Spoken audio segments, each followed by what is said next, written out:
అందరికీ నమస్కారం.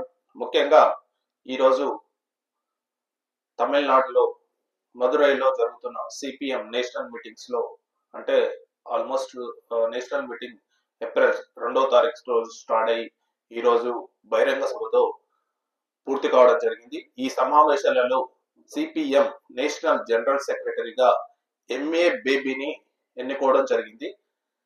MA baby అతను వ్యక్తి ప్రజెంట్ గా కేరళకు చెందిన సిపిఎం సీనియర్ నాయకుడు. ఇతను ఒక former Rajya Sabha member and former educational minister కూడా కేరళకు సంబంధించి.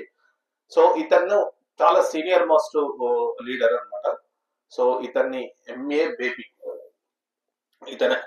ఇతన్ని ప్రజెంట్ గా 2026 కేరళలో ఎలక్షన్స్ కూడా ఉన్నాయి కాబట్టి సో అందుకు అనుగుణంగా ఎంఏ బేబీని సిపిఎం జనరల్ సెక్రటరీగా నేషనల్ జనరల్ సెక్రటరీగా ఎన్నుకోవడం అయితే జరిగిందనమాట. ఇది మొన్నటి వరకు అంటే సీతారాం యేచూరి ఎప్పుడైతే చనిపోయిందో అప్పటి నుంచి నేషనల్ సెక్రటరీ జనరల్ గా ఇన్ఛార్జ్ గా మాత్రం ప్రకాష్ కారత్ గా ఉన్నాడు. కానీ ఈ టర్మ్ లో మాత్రం ఇప్పుడు ఎంఏ బేబీని కేరళకు చెందిన సిపిఎం సీనియర్ నాయకుడు, చాలా సీనియర్ నాయకుడు, 71 ఏళ్ల వయసున్న ఎంఏ బేబీని ఎన్నుకోవడం జరిగింది.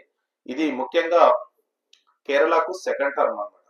ఫస్ట్ నమోద్రిపాల్ మొట్టమొదటిగా కేరళకు చెందిన వ్యక్తి నమోద్రిపాల్ సిపిఎం జనరల్ సెక్రటరీగా పనిచేశాడు. ఆ తర్వాత కేరళకు చెందిన వ్యక్తి ఎంఏ బేబీ. సో ఇతను ప్రజెంట్ గా సిపిఎం నూతన జనరల్ సెక్రటరీగా ఉండబోతున్నాడు 3 years.